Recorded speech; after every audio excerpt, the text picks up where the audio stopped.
Modern Woman, painted by Mary Cassatt, was finished in February 1893, just in time for the October Chicago World's Fair of that same year. The mural was made to depict the new woman and all she had to offer. This mural was a companion to Mary Fairchild MacMonnies' Primitive Woman, depicting women how they used to be, women hauling water, caring for children, and sowing the land. Mary Cassatt painted the 14 by 58-foot mural during a time when gender roles were changing. Women at the time were defined by their maternal capacities, and motherhood was the virtuous norm for all. The cult of true womanhood was a value system for women that was embraced during the 19th century in the United States and Great Britain among the upper and middle classes. This cult emphasized femininity, virtue, and women's natural role within the family at a time in contrast with the beginning of the women's suffrage movement. Mary Cassatt's mural broke from the conventional viewpoint of women and made a subtle but important statement about true womanhood as opposed to the cult of true womanhood. Both murals were hung in the Women's Building, a building created and decorated by women which was unique for its time. Sophia Hayden, the first professionally trained woman architect, designed it specifically for the World's Fair of 1893. Housing women's arts and crafts, the building was considered a place where women's progress, accomplishments, and achievements were celebrated.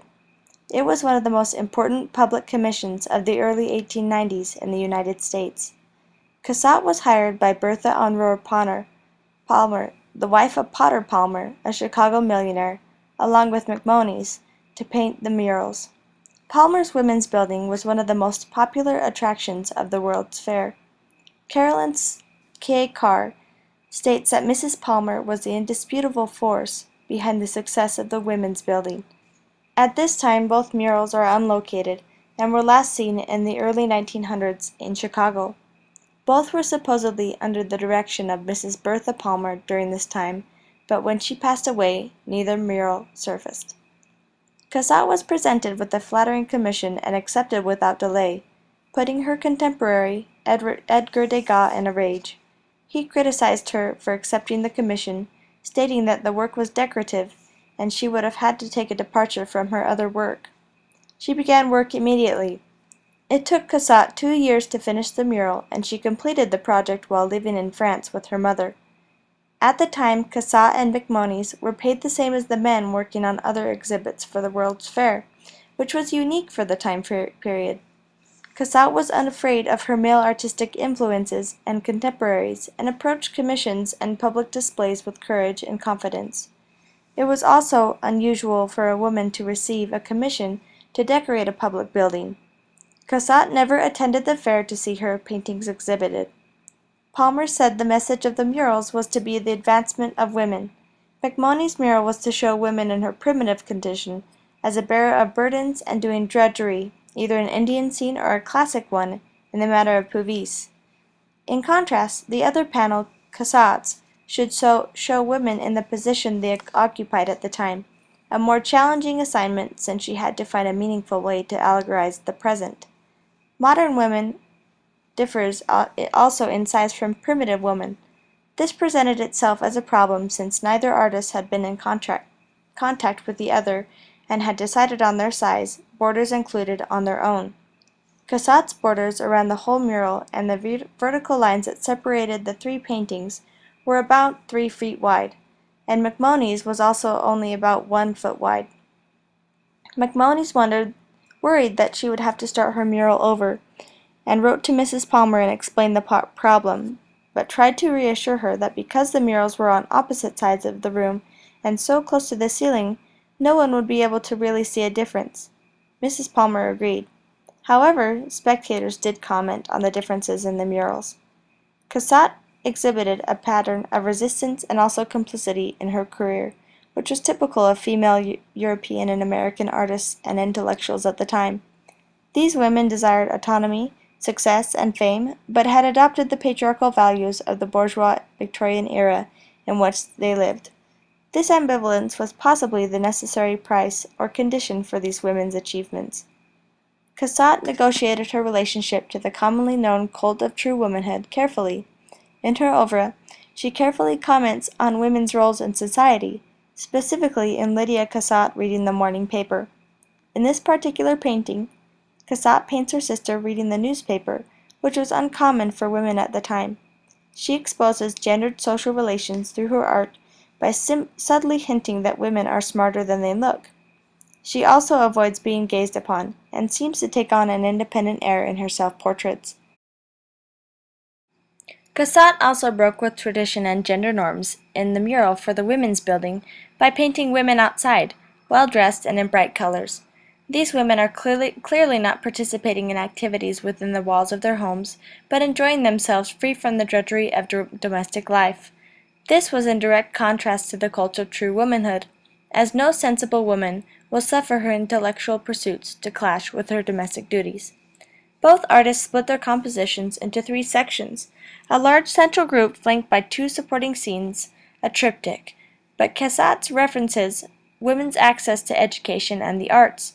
The central image, titled Young Women Plucking the Fruits of Knowledge or Science, depicts young women plucking apples and then passing these apples to their daughters to put into baskets. The title gives us much more understanding of what is really happening. The fruit is symbolic of knowledge and science, and the women are passing down this knowledge to their children, inviting them to not be afraid of learning and stretching for the intellectual things in life.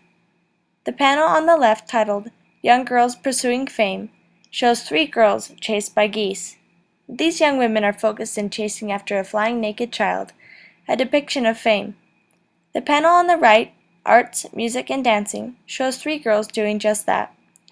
The one sitting portrays visual arts and watches the other two, one of which is playing the banjo, and the other dancing. All images display a modern woman, one who is not sitting at home with the children, but rather learning and taking in all that the world has to offer. The images reflect an allegory in modern dress, and show freedom for modern women to pursue knowledge, art, and fame. Unfortunately, the painting was not received well by critics, possibly because of the lack of male figures in it, presenting the controversial idea that women do not need a man to search for knowledge. We know these ideas behind the paintings to be exactly what Cassatt had planned from the beginning because of a letter sent to Mrs. Palmer in October of 1892. I took for the subject of the central and largest compositions young women plucking the fruits of knowledge or science, and that enabled me to place my figures out of doors and allowed a brilliancy of color. I have tried to make the general effect as bright, as gay, and as amusing as possible.